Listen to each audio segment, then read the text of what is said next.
Avatar Meher బాబాకి జై. Avatar Meher బాబా యొక్క విశిష్టత హైదరాబాద్ నేల అవతార్ లీల బుక్ని మనం చదువుకుంటున్నాం. ఇది ఆంగ్ల మూలం లార్డ్ మెహర్ బాబు కల్చరీ, అలాగే ది వేఫరర్స్ విలియం డాంకిన్. దీనికి అనువాదం సంకలనం బి రామకృష్ణయ్య గారు. దీంట్లో మనం అంటే అవతార్ మెహర్ బాబా మనోనాష్ కార్యక్రమాన్ని కోజాగూడలోని కొండ మీద మనోనాష్ కొండ మీద కార్యక్రమం చేశారు.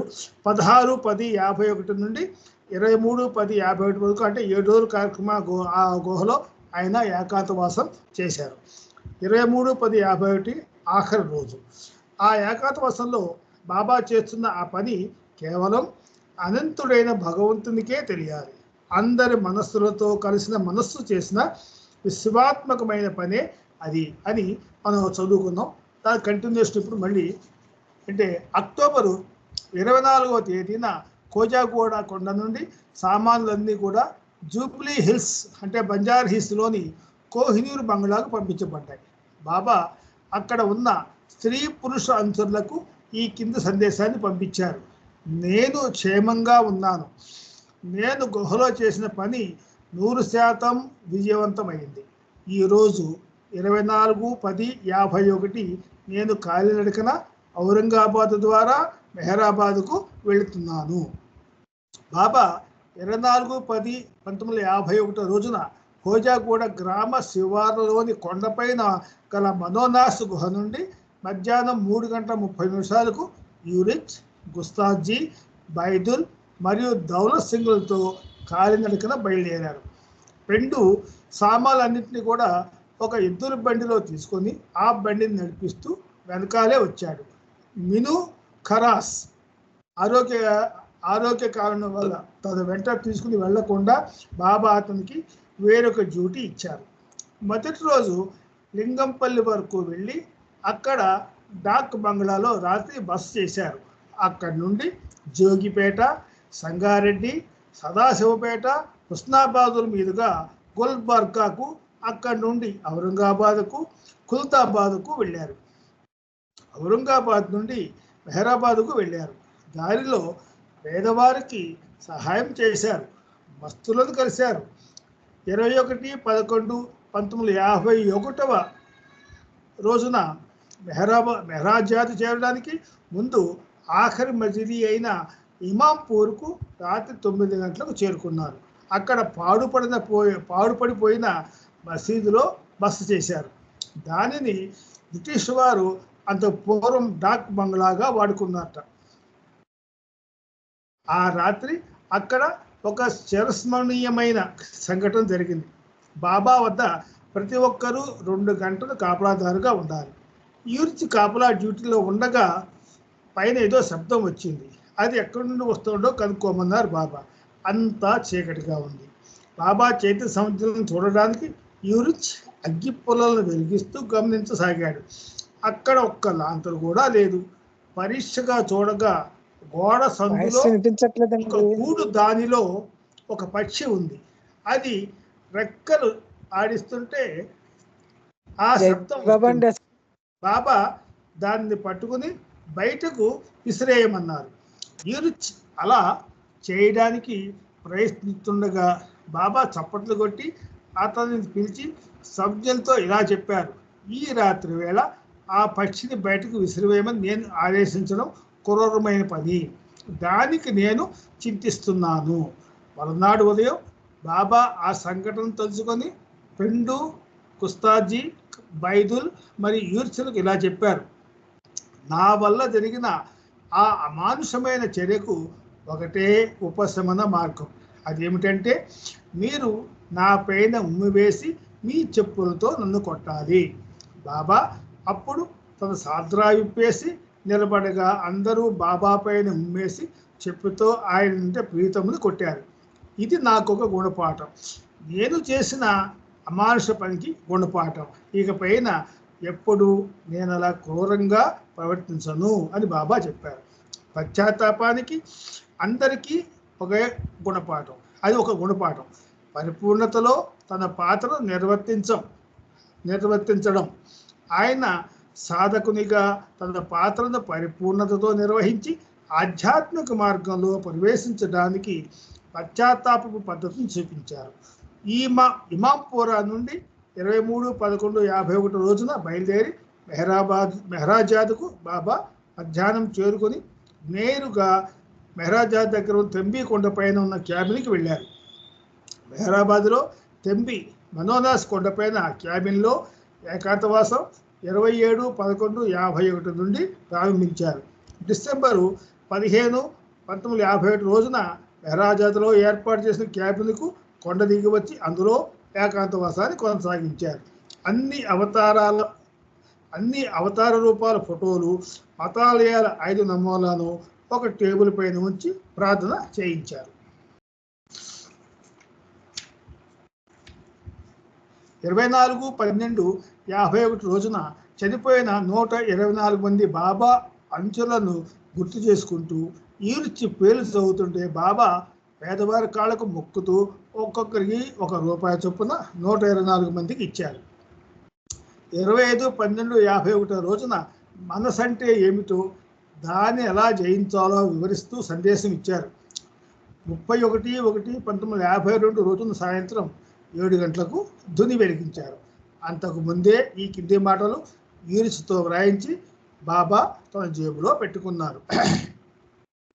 ప్రపంచంలోని అన్ని మతాల క్రతువులు, కర్మలు, వ్రతాలు ఈ అగ్ని జ్వాలల్లో దహింపబడుతున్నాయి అని ఒక కాగితం మీద రాసి అది బాబా తన జేబులో పెట్టుకున్నారు. ఆ కాగితాన్ని బాబా తన జేబులోని తీసి ముక్కలుగా చించి మండే ధుని మంటల్లో వేసేశారు. ఆఖరి వరకు బాబా చూస్తూనే ఉన్నారు. అంటే కర్మకాండలు, క్రతువులు, వ్రతాలు అన్నీ కూడా బాబా అగ్ని జ్వాలలో దహించేశారు. ఆ తర్వాత ఆ బూడిదను 2 డబ్బాల్లో నింపి భద్రపరిచారు. దానిని ఎవరు దేనికి వాడరాదు అని బాబా చెప్పారు. అలా హైదరాబాద్లో 16/10/51 రోజున ప్రారంభమైన దైవ నిర్ధారిత కార్యం అంటే మనోదాస్ కార్యం 15 ఫిబ్రవరి 1952తో ముగిస్తుంది. తను చేసిన ఆ కార్యం భగవంతుని సహాయంతో 100కి 100 పాళ్ళు విజయవంతంగా జరిగిందని, దాని ఫలితంగా కూడా అలాగే ఉంటుందని బాబా చెప్పారు. ఈ సందర్భంగా లైఫ్ సర్క్యులర్ 1ని కూడా జారీ చేసి అందరికీ కూడా పంపించడం జరిగింది. ఇక 11వ సందేశం 1956లో డాక్టర్ దౌలత్ సింగ్ నవజీవంలో బాబాతో వెళ్ళి బెల్గాంలో ఒక రాత్రి ఏడుస్తూ ఉండగా బాబా కట్టబడ్డాడు. నవజీవన నియమం ఉల్లంఘించబడిందని బాబా అతని ఇంటికి తిరిగి పంపించేశారు. కానీ అతని ఇంటిలో ఉంటూనే నవజీవనం గడపమని ఆదేశించారు. భూతల సైన్యం భిక్షగా స్వీకరించిన ఆహారాన్ని భుజించడం, డబ్బును స్త్రీలను తాకకుండా ఉండటం లాంటి నియమాలతో గడిపే జీవనం పట్ల కుటుంబ సభ్యులు చీత్కారానికి గురై ఇంటి నుండి వెళ్ళిపోయి ఒంటరిగా నవజీవనం గడుపుతూ సతారాలో 1 సంవత్సరం తర్వాత బాబాను కలిసి ఆయన మెప్పు పొందాడు. బాబా అప్పుడు అతనికి ఇచ్చిన వాగ్దానం ప్రకారంగా 1956 సంవత్సరం సెప్టెంబర్ మాసంలో సికింద్రాబాద్లోని మట్ ఫోర్ట్లో ఉంటున్న అతని ఇంటిని బాబా సందర్శించారు. ఆ సందర్భంగా బాబా హైదరాబాద్ సందర్శనకు వచ్చి 3 రోజులు ఉన్నారు. అవతార్ మెహర్ బాబా తన సంవత్సర కాలపు సుదీర్ఘమైన ఏకాంతవాసంలో సతారాలో ఉంటున్నారు. అది సెప్టెంబర్ మాసం 1956వ సంవత్సరం. బాబాతో ఉత్తర ప్రతిరాలు నిషేధించబడ్డాయి. సెప్టెంబర్ 2వ తేదీ నుండి 5వ తేదీ వరకు కైకోబాద్తో ఏకాంతంగా ఉదయం 8 గంటల నుండి 11 గంటల వరకు తన కార్యాన్ని కొనసాగించారు. సెప్టెంబర్ 6వ తేదీన 200 మంది పేద విద్యార్థులు పాదాలు కడిగి వారికి రవకేసరి ప్రసాదం పంచి గుడ్డలు ఇచ్చారు. ఆ కార్యక్రమానికి సహాయం చేయడానికి బాబా ఐరన్ కానిబేర్ అనే పాశ్చాత్య ప్రేమికురానికి అవకాశం ఇచ్చారు. 7/9/1956 రోజున బాబా యూరిచ్, పెండు, నీలు, బైదుల్ బాబులతో కలిసి కారులో బస్సుల సంపర్కానికి హైదరాబాద్కు వెళ్ళారు. అది 4 రోజులకు ఏర్పాటు చేయబడిన పర్యటన. హైదరాబాద్ చుట్టుపక్కల ప్రాంతాలకు బస్సులు కలవడానికి బాబా వెళ్ళారు. అలా బస్సుల కోసం వెళ్ళే సమయంలో నల్గొండ దగ్గర రోడ్డు పక్కనే గల ఒక టీ కొట్టు దగ్గర కారు ఆపించారు. కారు నడుపుతున్న యూరిచ్ బాబాకు టీ తేవడానికి వెళ్ళాడు. ఆ కొట్టు యజమానిని మంచి టీ తయారు చేసి చెప్పి కప్పులను కూడా శుభ్రంగా కడిగించారు. బాబా కారులో కూర్చున్నారు. ఆయన పక్కన ఉన్న కారు తలుపు తీసి ఉంది. అక్కడ బావూజీ నిలబడి ఉన్నాడు. త్వరగా వెళ్ళి టీ సిద్ధమైతే తీసుకుని రమ్మని బాబా బావుని ఆదేశించారు. అతను వెళ్ళి టీ తీసుకుని వచ్చాడు. బాబా కప్పులోని టీని సాసల్లో పోసుకుని తాగుతున్నారు. బాబా కప్పును పట్టుకుని ఉన్న తన కుడి చేతితో ఏదో సౌజ్ఞ చేయసాగారు. కానీ బావూజీ సరిగ్గా గ్రహించలేకపోయాడు. బాబా టీ తాగుతూ సాసంతో పోసు తాగుతూ కప్పుతో ఉన్న చేత్తో ఏదో సౌజ్ఞ చేశారు. ఆ సౌజ్ఞని బాబు సరిగ్గా గ్రహించలేకపోయాడు. ఎదురుగా ఒక చెట్టు కింద ఒక బాలుడు కూర్చుని ఉన్నాడు. అతడు బాబా వైపుకే అతని దృష్టి కేంద్రీకరించి చూడసాగాడు. బాబా కూడా తన దృష్టిని అతనిపైనే సారించాడు. బాబా ఆ సౌజ్ఞను మళ్ళీ మళ్ళీ చేసిన బావూజీ అర్థం చేసుకోలేకపోయాడు. చక్కెర ఇంకా కావాలా అని బాబాని అడిగాడు. బాబా వద్దని తను అడ్డంగా చెప్పాడు. ఆ చెట్టు కింద కూర్చున్న బాలు వెంటనే లేచి నిలబడి ఆయనకు ఇంకా పాలు కావాలట నడిచాడు. బాబా అవునన్నట్లుగా తల ఊపారు. బావూజీ పాలు తీసుకుని వచ్చి బాబాకు ఇచ్చాడు. మండలి వారందరూ వచ్చిన తర్వాత బాబా ఇలా చెప్పారు. 3 ఏళ్ళుగా నాతో ఉన్నా అతను ఇంత చిన్న విషయాన్ని అర్థం చేసుకోలేకపోయాడు. నాకు పాలు కావాలని అడిగాను, కానీ అతడు అర్థం చేసుకోలేకపోయాడు. కానీ ఆ చెట్టు కింద ఉన్న బాలను చూపించి అతడు అర్థం చేసుకుని బాబుకు చెప్పాడు అని బాబా చెప్పారు. కప్పును పట్టుకుని ఉన్న బాబా తన చేత్తో చేసిన సంజ్ఞ నిలబడి ఉన్న బాబుకు కనిపించలేదు, కానీ కింద కూర్చుని ఉన్న బాలను కనిపించిందని బాబా చెప్పారు. బాబా హైదరాబాద్కు వచ్చి తన మస్తు కార్యక్రమాన్ని కొనసాగించారు. గతంలో కలిసిన కొందరు మస్తులను బాబా కలుసుకున్నారు. మళ్ళీ తిరుగు ప్రయాణంలో బాబా టీ కోసం అదే కుటుంబ వద్దకు ఆగాడు. మళ్ళీ చెట్టు కింద కూర్చున్న బాలుడు బాబా వద్దకు వచ్చి ఆయన ఎవరని అడిగాడు. కానీ బాబా ఏకాంతవాసంలో ఉన్నందున అతన్ని వెళ్ళిపోమని బాబు పంపించి వేశారు.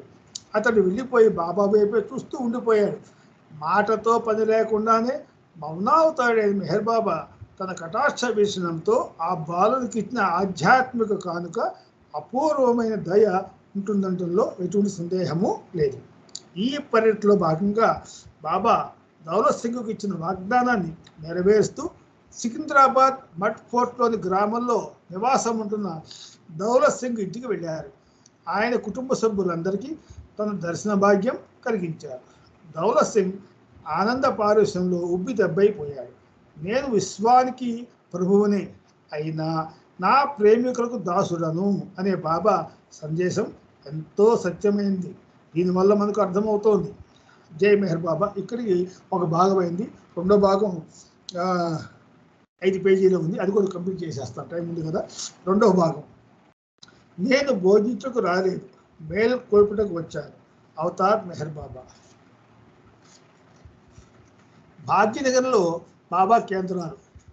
హైదరాబాద్లోని బాబా మస్తులతో కలిసి వారి ద్వారా చేసిన పని చాలా ముఖ్యమైనది. హైదరాబాద్లో బాబా ప్రజాదర్శనం ఇవ్వలేదు, అలాంటి కార్యక్రమాలు జరగలేదు. ప్రజాదర్శనాలకు బాబా తీర ప్రాంత జిల్లాలను ఎంచుకున్నారు. 1953 జనవరి మాసంలో మరియు 1954 ఫిబ్రవరి మాసంలో బాబా విజయవాడ మరియు గుంటూరులో మచిలీపట్నం నుండి కాకినాడ వరకు విస్తృతంగా పర్యటించి మారుమూల గ్రామాలకు కూడా వెళ్ళి రేయనక పగలక ప్రతి చోట వేల సంఖ్యలో వచ్చిన ప్రజలందరికీ కూడా దర్శనమిచ్చి ప్రసాదాన్ని తన చేతుల్లో పంచిపెట్టారు. అయినా ప్రస్తుతం హైదరాబాద్లోనే బాబా ప్రేమికులు మరేన్ నగర్లో లేనంత అధిక సంఖ్యలో ఉన్నారు. భాగ్యనగరంలో 4 కేంద్రాలు చాలా చురుకుగా పనిచేస్తూ కొనసాగుతున్నాయి. 1 అవతార్ మెహర్ బాబా జూబ్లీ హిల్స్ కేంద్రం, 2 అవతార్ మెహర్ బాబా కోటి కేంద్రం, 3 అవతార్ మెహర్ బాబా సికింద్రాబాద్ కేంద్రం, 4 అవతార్ మెహర్ బాబా మల్కాజ్గిరి కేంద్రం. ఈ సికింద్రాబాద్ కేంద్రం అవతార్ మెహర్ బాబా హైదరాబాద్లో బస్ చేసిన నగరంలో అవతార్ మెహర్ బాబా హైదరాబాద్ నగరంలో చేసిన విశ్వకార్యం తర్వాత దాదాపు 1 దశాబ్దానికి హైదరాబాద్లో కేంద్రం స్థాపించే అవకాశం సోదరులు శ్రీ ఎన్ఎస్ ప్రకాష్ రావుకు అనుగ్రహించబడింది. ప్రకాష్ రావు గారు ఉద్యోగరీత్యా అహ్మద్ నగర్లో ఉండటం వల్ల అక్కడ మెహరాబాద్లో జరిగే బాబా కార్యక్రమాల్లో తెలుగు వారి కోసం వాలంటీర్గా పనిచేసి అవకాశాన్ని పొంది బాబా దర్శనం చేసుకుని ఆ తర్వాత కాలక్రమేణా బాబా అవతారణ విశ్వాసాన్ని ఏర్పరచుకున్నారు ప్రకాష్ రావు గారు. సికింద్రాబాద్కు బదిలీపై వచ్చిన తర్వాత ఆయన తన ఇంట్లోనే మట్ పోర్ట్లోని డిఫెన్స్ క్వార్టర్లో అవతార్ మెహర్ బాబా కేంద్రాన్ని ప్రారంభించారు. 1965 ఫిబ్రవరిలో సరోష్ మరియు విల్లు సికింద్రాబాద్ కేంద్రాన్ని సందర్శించారు. ఆ తర్వాత సికింద్రాబాద్ కేంద్రం భాస్కర్ రావు గారింట్లో మైలార్గడ్డ అంటే సీతాపురం మండలం నడుపబడింది. భాస్కర్ రావుకు ఆదికే ఇరానీ సీనియర్ గారితో మంచి పరిచయం ఉండేది. ఆదికే ఇరానీ గారు భాస్కర్ రావు ఇంటిలో నడపబడే అవతార్ మెహర్ బాబా కేంద్రాన్ని సందర్శించారు. భాస్కర్ రావు తర్వాత సికింద్రాబాద్ కేంద్రం సోదరులు పి పద్మనాభన్ నాయుడు గారిచే ఆయన ఇంట్లో అదే ప్రాంతంలో నడపబడింది. ఆయన మరణానంతరం అతని కుమారుడు ఉమేష్ ఇప్పటికి నిరంతరాయంగా సికింద్రాబాద్ కేంద్రాన్ని అతని ఇంట్లోనే నడుపుతున్నాడు. ప్రతి బుధవారం సాయంత్రం 6 గంటల నుండి 8 గంటల వరకు అక్కడ భజన సత్సంగ కార్యక్రమం జరపబడుతుంది. కానీ అనుకోకుండా ఉమేష్ గారు కూడా బాబాలో కలిసిపోయిన తర్వాత ఆ కేంద్రం మూతపడిపోయింది ప్రస్తుతం. మెహర్ విహార్ హైదరాబాద్లో హిమాయత్ నగర్లోని పోస్ట్ ఆఫీస్ వీధిలో స్వామి సత్యప్రకాష్ ఉదాసీన్ కాకినాడ నుండి వచ్చి మెహర్ విహార్ పైన కేంద్రాన్ని ఏర్పాటు చేసి కొద్ది సంవత్సరాల పాటు జంట నగరాల్లో విస్తృతంగా కార్యక్రమాలు నిర్వహించారు. ఎన్నో బాబా పుస్తకాలు రాసి ప్రచురించారు. దానికోసం ఒక ప్రింటింగ్ ప్రెస్ కూడా కేంద్రం తరఫున ప్రారంభించారు.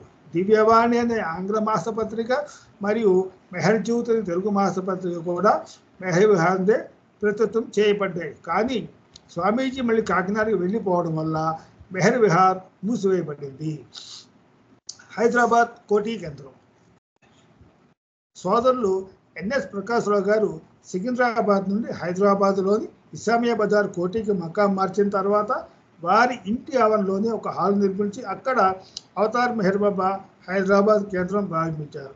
ఆ హాలుకు ఫిబ్రవరి 11వ తేదీ 1973 సంవత్సరంలో హమీర్పూర్కు చెందిన పీడి పుకార్ అనే ప్రముఖ బాబా ప్రేమించే శంకుస్థాపన చేయబడింది.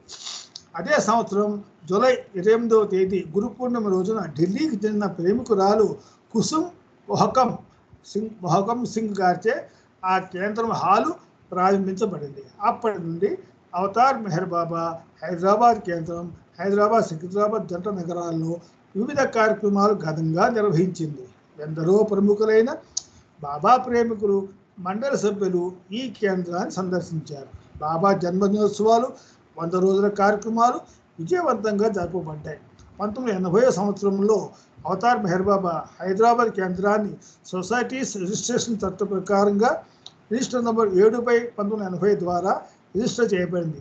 ఈఎల్ భగీరథరావు అధ్యక్షులుగా, ఎంబీజీ శాస్త్రి గారు, ఎన్ఎస్ ప్రకాశ్రావు గారు ఉపాధ్యక్షులుగా, ఎస్డి లలిత గారు కార్యదర్శిగా, బి రామకృష్ణయ్య గారు కోశాధికారిగా, శ్రీమతి నోరి సీతాదేవి మొదలగు వారందరూ సభ్యులుగా ఉన్న బృందం ద్వారా వివిధ కార్యక్రమాలు నిర్వహించబడ్డాయి.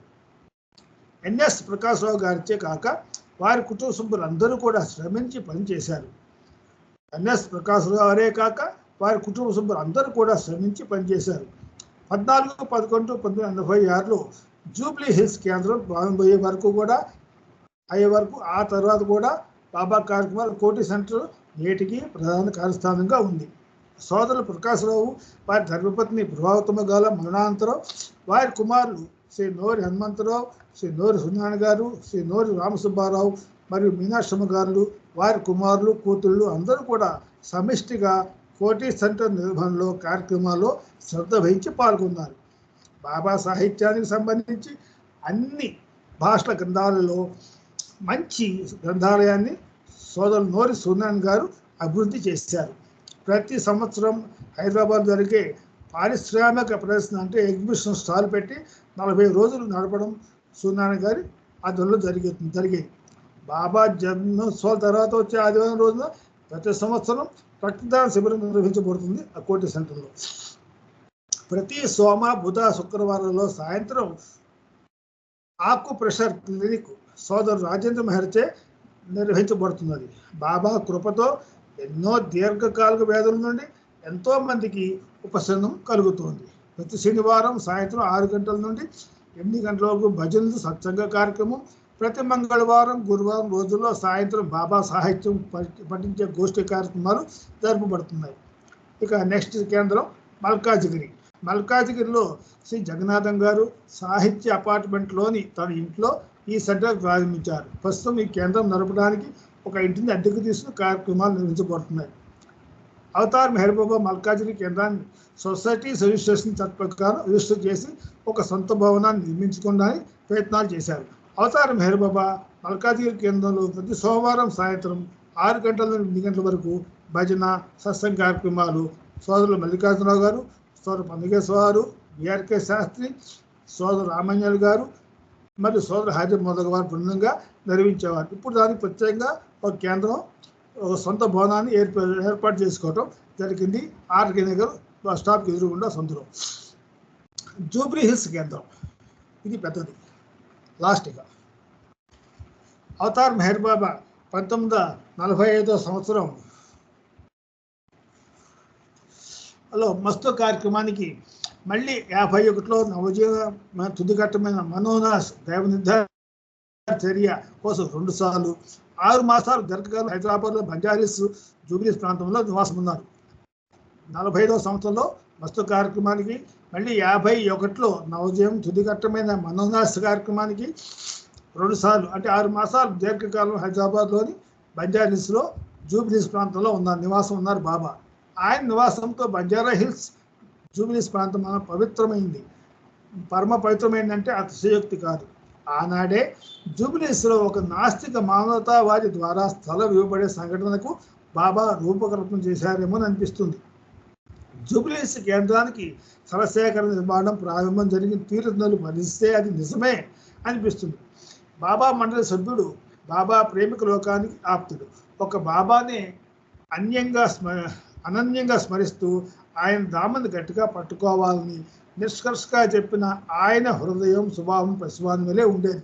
అలాంటి అలోబాజీ నిజామాబాద్ కేంద్ర కార్యదర్శి ప్రముఖ బాబా ప్రేమికులు శ్రీ ఆర్ఎస్ఎన్ మూర్తి గారికి మెహరాబాద్ నుండి 2/4/1981 రోజున ఉత్తరం రాసి 42వ సంవత్సరం మార్చిలో హైదరాబాద్కు వస్తున్నానని, తన పర్యటన గురించి హైదరాబాద్ కేంద్రం వారికి తెలపమన్నారు. బాబా ఇచ్చి ప్రకారంగానే హైదరాబాద్కు వస్తున్నానని అలోబా ఆ ఉత్తరంలో చెప్పారు. ఉత్తరం మళ్ళీ చదువుకున్న ఆర్ఎస్ మూర్తి గారు దానిలో అలోబా గుప్తంగా ఏదో ఆదేశించి ఆశిస్తున్నారని అనుకున్నారు. అంతే. అవతార్ మెహర్ బాబా ఆంధ్ర కేంద్రానికి హైదరాబాద్ రాజధాని నగరంలో ఉన్నతోన్నతికి ఒక ఉన్నతమైన కేంద్రాన్ని నిర్మించాలని, దానికి అలోబా చేత మార్చి 1982 శంకుస్థాపన చేయించాలని సంకల్పన జరిగింది. హైదరాబాద్కు ఎన్నోసార్లు వెళ్ళి ఎన్నో స్థలాలు చూశారు, కానీ తగిన స్థలం దొరకలేదు. అప్పుడు నిజామాబాద్లో లెక్చరర్గా పనిచేస్తున్న కాశిరెడ్డి తనకు దిల్సుఖ్ నగర్లో గల 300 గజాల స్థలాన్ని, జూబ్లీస్లో గల 500 గజాల స్థలాన్ని ఇవ్వడానికి అంగీకరించి ఆ స్థలాన్ని చూపించడానికి మూర్తి గారితో హైదరాబాద్కు వచ్చి ఆ స్థలాన్ని చూపించారు. జూబ్లీ హిల్స్లోని ఆ స్థలం నచ్చినందున ఆ లేఅవుట్ అనగా రవీంద్ర కోఆపరేటివ్ హౌసింగ్ సొసైటీ అధ్యక్షుని కేవి కుటుంబరావుని కలపడానికి వెళ్ళారు. ఆయన సల్లపల్లి వాస్తవుడు, భగవంతుల్లో నమ్మకం లేని నాస్తికుడు, ఎప్పుడు ఏ గుడికి వెళ్ళలేదు. కానీ మానవ సేవయే మాధవ సేవ నమ్మి మానవ సేవ అంటే ఇష్టపడేవాడు, కమ్యూనిస్టు భావాలు గలవాడు. కాశీరెడ్డి గారు తన స్థలాన్ని బాబా సెంటర్ కోసం ఇవ్వదలుచుకున్నారని దానికి సహకరించవలసిందిగా కోరారు. అదే సందర్భంగా ఆర్ఎస్ఎన్ మూర్తి గారు ఆయనకు బాబా గురించి చెప్పి, మనం నమ్మినా నమ్మకపోయినా ఆయన భగవంతుడని, కుష్టివారికి పేదవారికి అస్వస్థులకు బాబా చేసిన సేవను, సేవాధర్మంలో పరిపూర్ణత, మాస్టర్ ఇన్ సర్వీస్ చూడని బాబా తన ఆదర్శం ఫోటోగా తీసుకోవడం గురించి చెప్పి బాబా ఫోటోను ఆయన ముందు ఉంచారు. అలా జరిగిన 1 గంట సమావేశం తర్వాత కుటుంబరావు అంతరంగంలో బాబా కీ తిప్పి ఏం చేశారో తెలియదు, కానీ ఆయన కాశీరెడ్డి గారిని, మీ స్థలం బాబాకి ఇచ్చే అవసరం లేదు, మీరే కట్టుకుని అక్కడే ఉండి బాబా సేవ చేసుకోండి అని బాబా కేంద్ర నిర్మాణం కోసం 1 ఎకరం స్థలం అంటే 5,000 గజాలు మరియు 5,000 రూపాయలు విరాళం ఇచ్చారు. ఆయన నిజంగా బాబా కోసం అలా స్థలదానం సహాయం చేసిన కావూరి కుటుంబరావు గారి ధన్యుడే కాక బాబా కృపకు పాత్రులైన వారందరూ సందేహం లేదు. ఇక ఆర్ఎస్ఎన్ మూర్తిగా సంకల్పం అలా నెరవేరి ఆ స్థలంలో అవతార్ మెహర్ బాబా ఆంధ్ర కేంద్రానికి నిర్మించబడిన భవనానికి శంకుస్థాపన 31/3/1982 తేదీన ఉదయం 9:30 గంటలకు బాబా శిష్యుడైన మండల సభ్యుడు అలోబా గారి చేతుల మీదుగా చేయబడింది. ఆ స్థలం అవతార్ మెహర్ బాబా ఆంధ్ర కేంద్రం పోయిన డాక్యుమెంట్ రిజిస్టర్ చేయబడింది. ఆ తర్వాత ప్రభుత్వ ఉత్తర్వుల ప్రకారం డబ్బు కట్టి ప్రభుత్వం నుండి భూభూమి చట్ట ప్రకారంగా రెగ్యులేషన్ చేయించుకుని అవతార్ మెహర్ బాబా ఆంధ్ర కేంద్రం పేరున యాజమాన్య హక్కు పొందడమైంది. లాస్ట్కి వచ్చేసాం, ఇంకో 2 నిమిషాలు. యావతాంధ్ర దేశంలోని ప్రేమికులందరూ సహకారాన్ని స్వీకరించి శ్రీ బసవయ్య ఇంజనీర్ గారి ప్లాన్ ప్రకారంగా అండాకారంలో సుందరమైన సువిశాలమైన భవనాన్ని నిర్మించడం జరిగింది. ఇతర రాష్ట్రాల నుండే కాక ఆస్ట్రేలియా లాంటి ఇతర శివాలయాల నుంచి సహాయం ఆంధ్ర కేంద్రంచే నియమింపబడిన శ్రీ ఆర్ఎస్ మూర్తి, శ్రీ ఎంఆర్కే శర్మ, శ్రీ బి రామకృష్ణయ్యలతో కూడిన శిల్పి కమిటీ, ఆ తర్వాత ఏర్పాటైన 15 మంది సభ్యులతో కూడిన కమిటీ శ్రీ విఎస్ రావు గారి ఆధ్వర్యంలో నిర్మాణ కార్యక్రమాన్ని సమర్థవంతంగా నిర్వహించింది. ఆర్కే శర్మ గారు chief secretary Shri BS Raman గారి వద్ద పనిచేస్తూ ఉండటం వల్ల నిర్మాణ సమయంలో విద్యుత్ కనెక్షన్ తీసుకోవడం, దూరం నుండి 12 స్తంభాలు వేసి ఇవ్వడంలో ఆయన సహకారం వల్ల పని సులభంగా జరిగింది. శ్రీ బిఎన్ రామన్ గారు మరియు శ్రీ నటరాజు గారు ప్రారంభ కార్యక్రమంలో పాల్గొన్నారు. అలాగే ఆ తర్వాత నిజామాబాద్ జిల్లా చెందిన శ్రీ బి రామకృష్ణయ్య గారు, బి కృష్ణయ్య గారు, ఆర్ఎస్ఎన్ మూర్తి గారు కోరిక మేరకు నిర్మాణ పనుల పర్యవేక్షణ బాధ్యత స్వీకరించి ప్రతిరోజు ఆఫీస్ పని ముగించుకుని జూబ్లీస్కి వెళ్ళి పనులు చూసుకునేవారు. సమయానికి డబ్బు అందకపోయినా స్వయంగా మేస్త్రీలు కూలీ డబ్బులు ఇచ్చి వారం చెల్లించి నిర్మాణ పనులు ఆగిపోకుండా త్వరగా జరగడానికి సహకరించారు. బాబా శ్రీ ఎన్ మహేశ్వర గారి తల్లి దుర్గమ్మ గారు రాత్రిపూట ఒంటరిగానే కొండపైన నివాసం ఉండి పనులన్నింటినీ కూడా నిర్మాణ సామాగ్రిని చక్కగా కాపాడి శ్రమించారు. అలా ఎందరో చేసిన పని సహకార ఫలితంగా జూబ్లీస్ కేంద్రం అతి సుందరంగా నిర్మించబడింది. 14/11/86వ తేదీన సోదరు అలోప కర కమలాలతో ప్రారంభించబడింది. ఆ సందర్భంగా జరిగిన 2 రోజుల సహవాసంలో దాదాపు 4,000 మంది బాబా ప్రేమికులు భారతదేశంలోని పలు ప్రాంతాల వచ్చి పాల్గొన్నారు. ఆ తర్వాత జూబ్లీస్ కేంద్ర నిర్మాణం ప్రారంభం నుండి శ్రద్ధ వహించిన శ్రీమతి నోరి సీతాదేవి అతి గృహం కోసం 3 అంతస్తుల భవన నిర్మాణం చేయించారు. తగినంత ధనం లేకుండా స్లాబ్ వేయించి 3 అంతస్తుల కాంట్రాక్టర్ ద్వారా నిర్మాణం చేయించారు. మనకి ఉంది ఆ గెస్ట్ హౌస్ బాబా సెంటర్ పక్కనే జూబ్లీస్లో. దానిని పూర్తి చేయలేని పరిస్థితిలో అమెరికా నుండి వచ్చిన రామారావు గారు వారి మామగారైన ఆర్ఎస్ ప్రకాశ్రావు గారి జ్ఞాపకార్థం 1 అంతస్తు పూర్తి చేయడానికి ఒప్పుకొని ఆ తర్వాత సొంత ఖర్చులతో 3 అంతస్తుల భవనాన్ని పూర్తి చేసి ఇచ్చారు. తర్వాత ఐక్యరాజ్య సమితిలో వ్యవసాయ శాస్త్రగా పనిచేసి పదవి విరమణ చేసి వచ్చిన డాక్టర్ టి వెంకటస్వామి గారు ల్యాండ్స్కేపింగ్ మరియు తోట పనులు చేపట్టి బండరాళ్లపైనే పచ్చని తోట పెంచి రకరకాల మొక్కలతో పూలతో గాలిబాటలతో భవన ప్రాంగణాన్ని అందంగా తీర్చిదిద్దారు జూబ్లీస్లో. ఆ తోట గురించి ఒక పుస్తకాన్ని కూడా దివ్యత్వపు తోట అనే పేరుతో ప్రచురించారు. ఆ తర్వాత కేంద్ర యాజమాన్యాన్ని చేపట్టిన శ్రీ పి రాజేంద్ర మెహర్ కార్యదర్శి, శ్రీ టిబి సుబ్బారావు కోశాధికారి వారి బృందం జూబ్లీస్ కేంద్రాన్ని దాని సౌందర్యాన్ని పరిరక్షించడమే కాక కొన్ని నూతన నిర్మాణాలను ప్రముఖంగా వాచ్మెన్ కొత్త క్వార్టరు, హాల్లోని బాబా వేదిక పునర్నిర్మాణం లాంటి ఎన్నో పనులు చేపట్టి పూర్తి చేశారు. రంగులు వేయడంలో తోట పనుల్లో అందరినీ పిలిచి శ్రమదానం చేయించి సమిష్టిగా పనులు నిర్వహించడంతో ప్రేమికులందరికీ కూడా అవకాశం కల్పించబడుతున్నది.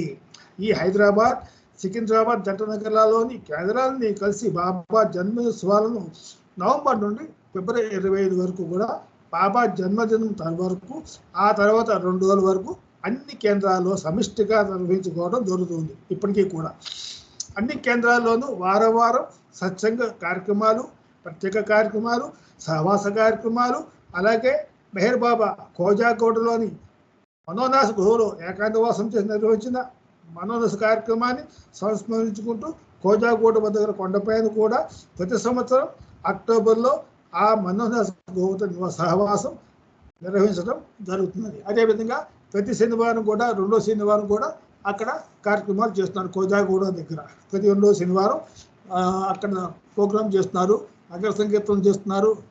మరి అన్ని చోట్ల కూడా కార్యక్రమాలు జరుగుతున్నాయి. ఈ రోజుతో ఈ బుక్ కంప్లీట్ అయ్యింది. అవతార్ మెహర్ బాబాకి జై.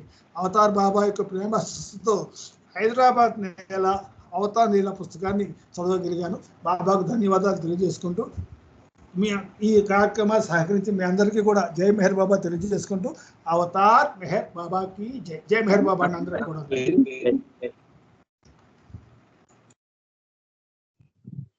జై బాబా జై బాబా రికార్డింగ్ ఆపేసేయండి. ఆపేస్తా.